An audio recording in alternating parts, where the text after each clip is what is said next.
Ladies and gentlemen, my first guest has been involved with the classic TV show Star Search and Bloopers and Practical Jokes. He's also appeared on The Tonight Show for 30 years. Please welcome the Babe Ruth of sidekicks, Mr. Ed McMahon.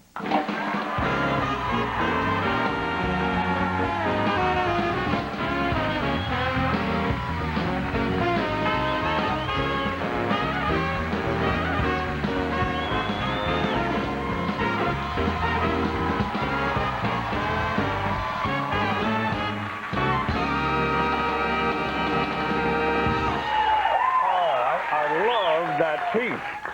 What's that? That bit. I love that. That's not a bit. Sure it is. It's a piece. It's a thing. It's a I'm seriously committed to getting that movie back on the silver screen. I know it's a favorite of yours. It's a major favorite of mine, but I love it. But I have a new version of the line, if you don't mind. Okay. Nobody puts Andy in the corner. Yeah!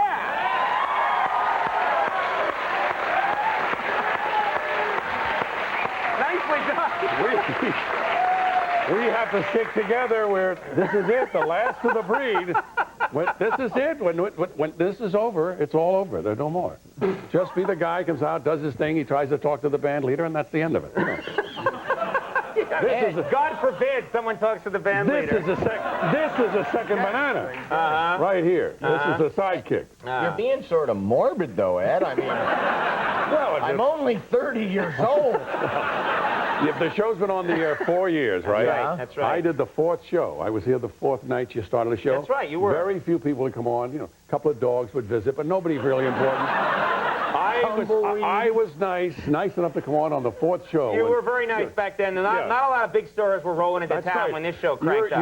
Your book, you know, your booking book was 3 pages. You know, that's what it was. It was like, but I came tonight on. my mother's back on again. That's right. Very nice to have her. I came on the 4th show. Here's the 4th. So you've got 26 more years to go. All right. 30 years of this, pal. You got it. All right. Andy didn't look happy about that. You know, I want to talk to you for a minute. Yes. You know, let's talk about this for a second. The classic, the great glory days, all those years with Johnny Carson. Yes. Now they show Carson's comedy classics. Right. Do you watch them at night? I watch it. Yes, I do. I tune in. And if it's something that I can't remember we did, or it's something that I find that's very, very funny, I'll stay. The other night, my poor wife, I woke her up. I was laughing so hard.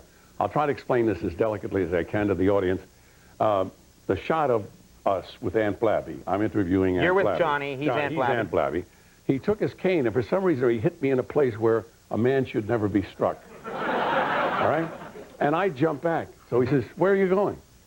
And I said, "It's okay." And I start the interview again, and he hits me again. He says, "If you want to talk to me, stay in the picture. Don't leave me." And he hits me again. I keep backing up. He says, "Why did you bring me out here if you don't want to talk to me?" And it just went on and on like that. And he kept hitting me. That was the whole sketch. And this had you, and so it started to make you laugh. Is that right? Well, what happens is it's like an out-of-body experience. I'm looking at this like I wasn't there, and I'm enjoying it and laughing so hard. My wife, I said, "Look at this." Now, of course, she doesn't think it's as funny as I do. Now, wait a minute. So you're watching yourself, you're watching Johnny make you laugh. Right. And it's making you laugh 30 years later. That's right. You're laughing at yourself laughing at somebody. It's a compound laugh. I would think madness that way lies. Yes, yes. You guys had a lot of fun on that show. You used to do commercials, live commercials, sure. live commercials for Alpo. Oh, yeah. For Alpo dog food. And there was a famous night. I don't know if you recall this, a famous night. When the dog didn't behave. Yeah, tell us the dog. Well, the dog didn't do exactly what we planned to do. Don't say any more than that. You have that clip. We have that clip. It's classic clip. I'd like to see You're doing that. a live commercial. I haven't seen that in a long time. I'd love to see that. The dog did a little, did something different. Let's take a look.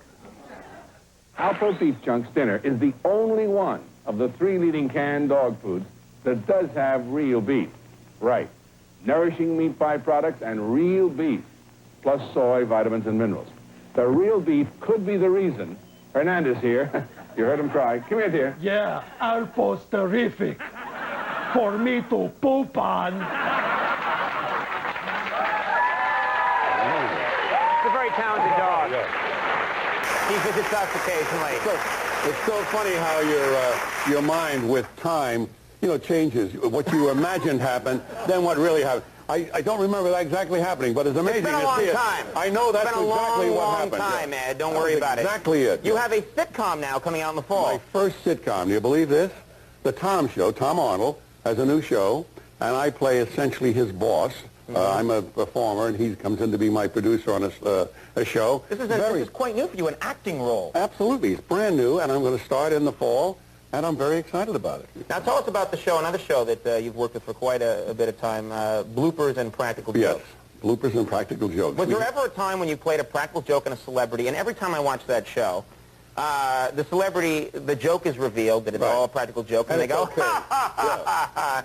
And I'm thinking about myself, if someone poured goop all over my car or something, the whole thing would be curses, you know, they'd just be bleeping the whole thing out. Did any celebrity ever get really angry? I'll tell you what he did to a guy, and when you think about this guy, you could be afraid of him, Ernie Borgnine.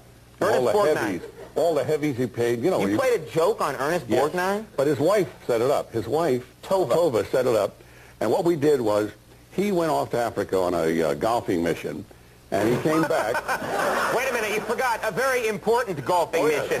You don't go to South Africa unless it's a really great golfing mission. Yeah, okay. That's a long place to go just to play golf. A golfing mission, All okay. right, I'm sorry. A mission, charity, we all do that. He was out of town. He was away. Anyway, what happened was... Captain McHale was gone, all right. He came back, and we discovered that he had these giant ants, they were about 3 inches long, that came from South Africa, and they were in his golf bag.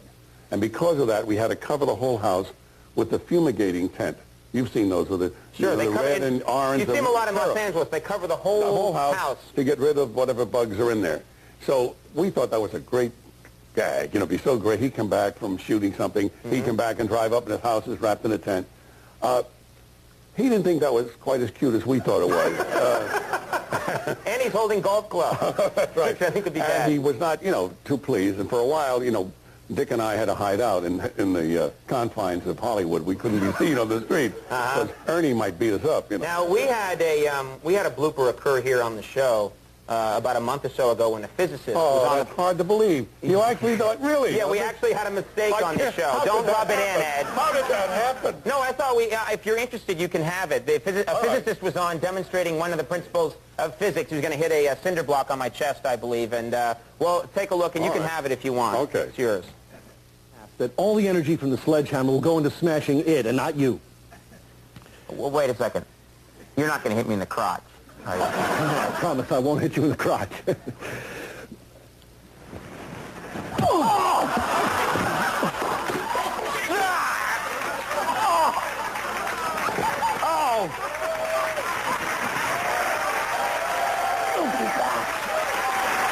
yours if you want it. Just have it. It's too painful to even think about. Didn't hurt that much. No, really? I haven't felt anything for a long time. All right. You're a strong soul, you are. When you see that rerun years from now, it's going to wake up your wife laughing. Yeah, right. That's right. She'll be crying. She doesn't think it's funny. The Tom Show is coming this fall. It's on the WB. On the WB, on Sunday night at 9. Excellent. Let's all say that together. Be sure we have it, all right? I'll do it. Sunday night at 9. Do it with me. Sunday night at 9 on the WB.